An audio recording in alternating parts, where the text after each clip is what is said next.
Jamaah. Alhamdulillah jamaah masih di Islam itu Indah dan hari ini kita sedang membahas tema zikir BPJS bikin perasaan jadi senang. Masya Allah. Tapi mohon maaf nih, tadi ada pertanyaan saya belum dijawab, malah dikiranya pertanyaan pribadi.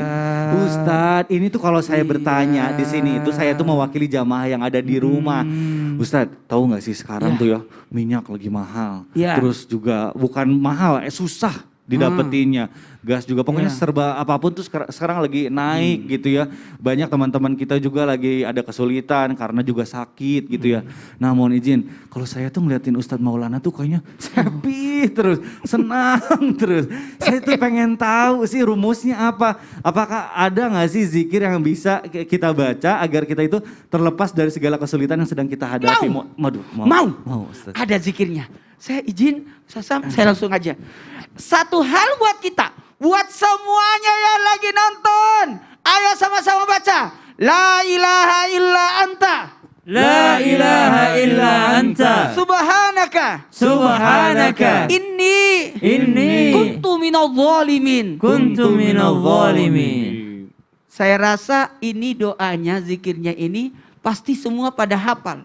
Kenapa ini masyhur sekali? Banyak yang ngajarkan, bahkan di segala sisi pun diajarkan. Kesulitan dalam keadaan melahirkan, kesulitan hidup, kesulitan ada masalah yang bertumpuk. Sebagaimana kisahnya Nabi Yunus alaihissalam, istighfarnya Nabi Yunus ketika berada di dalam perut ikan paus.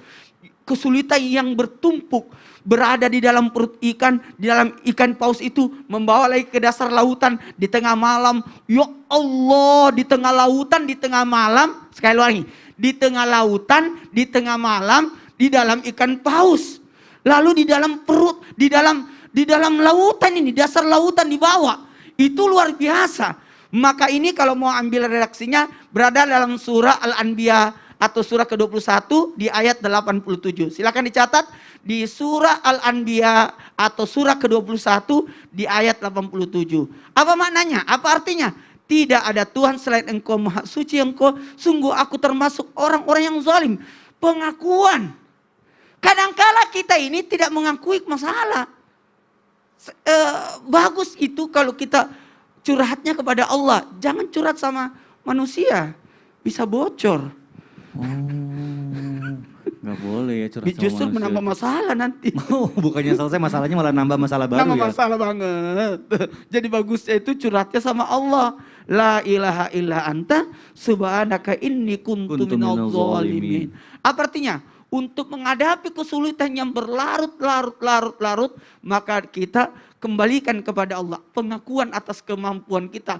Tadi la haula wala quwata illa billah yang diajarkan oleh saya tadi, Syekh Muhammad, Masya Allah, Tabarakallah, bisa jadi pembelajaran. Saya juga teringat dengan Syekh Ali Jaber yang luar biasa, Allah yarham, Allah muliakan beliau. Amin. Ada doa yang sangat selalu diajarkan, doa keluar rumah, jangan sampai ditinggalkan. Bismillah tawakkaltu alallahi wala haula wala quwata illa billah. Dan intinya dari surah Al-Anbiya ayat 80 tadi yang kita baca, zikir atau doanya atau istighfarnya Nabi Yunus ketika berada dalam perut ikan, ini adalah bentuk pengakuan. Kadangkala kita ini tidak sadar kalau kita tidak mengakui masalah kita, dosa kita, kemampuan kita.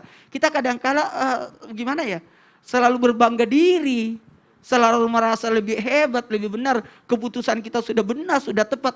Mohon maaf, jangan salah. Bisa jadi atas apa yang kita lakukan mungkin karena ego kita. Makanya ketika Nabi Yunus alaihissalam dalam satu riwayat disebutkan meninggalkan kaumnya yang dalam keadaan tidak mau bertobat, tidak mau sadar, jadi pergi ke pinggir laut, berpikir gimana itu umatku tidak mau sadar. Kemudian ternyata tanpa beliau sadari karena duduknya di atas perahu dan perahu itu berjalan di tengah lautan, baru sadar. Ternyata umatnya lagi mencari nabinya, sudah sadar, mana nabiku, kami mau sadar. Ternyata baru sadar. Dan dibacalah la ilaha anta subhanaka inni kuntu minadh dhalimin. La ilaha illa anta subhanaka inni kuntu minadh dhalimin. Ya Allah. Luar biasa, ternyata ada makna yang sangat begitu berarti di balik zikir yang biasa kita baca, Masya Allah. Nah ini bicara soal kesulitan di dalam kehidupan ini, saya mohon izin, Afwan, saya ingin bertanya, kita sudah dilanda pandemi ini hampir 2 tahun. banyak juga jamaah yang kehilangan pekerjaan, kesulitan dalam mencari mata pencarian meskipun terus selalu berikhtiar. Tapi kadang ya namanya manusia gitu ya, rasa putus asa selalu menghampiri. Syekh mohon izin